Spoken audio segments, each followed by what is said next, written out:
Alrighty, and this is Narcissism Compassion Alert Part 2.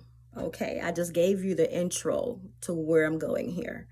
And on a real note now, I know it is quite challenging to have compassion and feel empathy for the narcissist.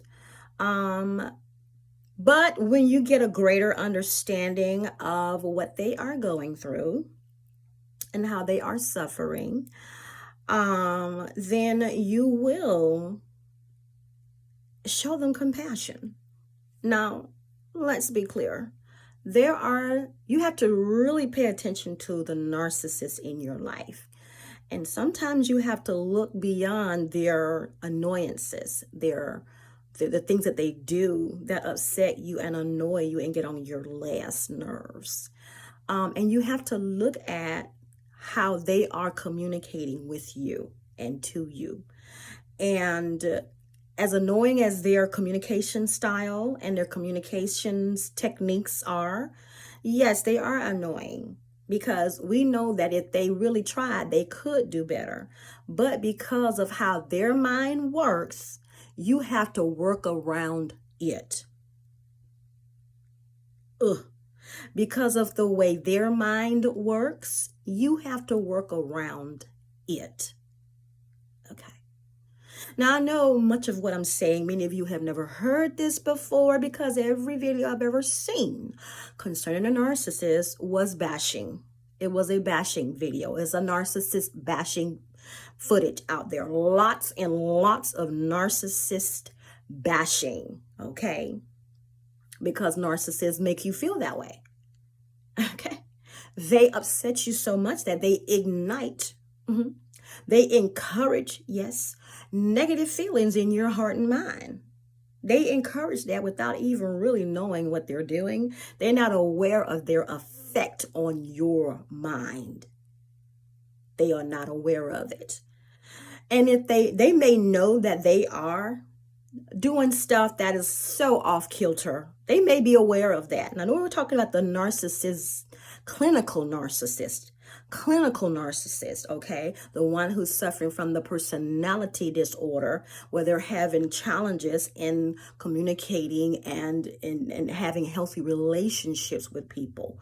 They are quite similar to how autistic people try to have a relationship with you. We're not talking about severe autism, which is almost like mental retardation, but we're talking about high functioning autistic people who almost made it out of the autism realm, but they got right to the finish line of escape. They got right to the window of escape from not being autistic. They got right to the window, but they just did not jump out. Okay. So they are autistic in a lot of ways. They have a lot of autistic characteristic. Autism. They have autism traits and characteristics. They're not totally autistic. They almost made it out the window, but they got right to the window. So they're high functioning autistic traits they are carrying. And most autistic people, they have characteristics of narcissism in them because they are self-centered people. They can't think outside of their own needs, wants, and mind because of that disability. But then you have the high functioning autistic person who made it through much of it. They don't have the severity of it. They made it to the window and they almost jumped out of that lane, but they just didn't make it. Oh my God. So here it is now. So we're dealing with the clinical side of narcissism, which has a lot of autism traits to it as far as how they relate to other people. And their egocentrism. They're constantly thinking about how they gonna benefit. Me. Yes, Lord. And it's all about survival. I know you've never heard it that way before, but for the clinical narcissist, it's all about survival for them. Yes, so this is the reason why you're going to have compassion for them because of the kind of mind that they're working with. They're in survival mode all the time. They are surviving. They're all about that survival game, baby. And so, by any means necessary, they're going to make it. They're going to survive. They're going to find a way to survive. And sometimes their survival, that ongoing survival mechanism in their mind will cause them to overdo things, to overthink things, to do too much to people, to be too greedy and too selfish and too self-focused, because their mind is constantly on surviving. Constantly. So there's no room in their headspace, the way they're genetically made up, to try to nurture a real, true, healthy relationship with anybody, because their mind has not fully developed in that area. They know how to mimic a relationship, and most narcissists know how to mimic by watching, but they don't have that ingrained in them as far as their genetic makeup is concerned. Okay, so they are disabled in that area. Let me say it again. They are disabled in that area, and that's where your compassion is going to come in for them, honey. Yes, and that's why it's best that you try as hard as you can, because this thing is called the theme of this narcissism compassion alert. The description about this video is: don't throw the baby out with the bathwater. Okay, some narcissists, you just gotta have compassion for them, and you're not gonna throw them away, because many of them are clinically narcissistic. Clinic.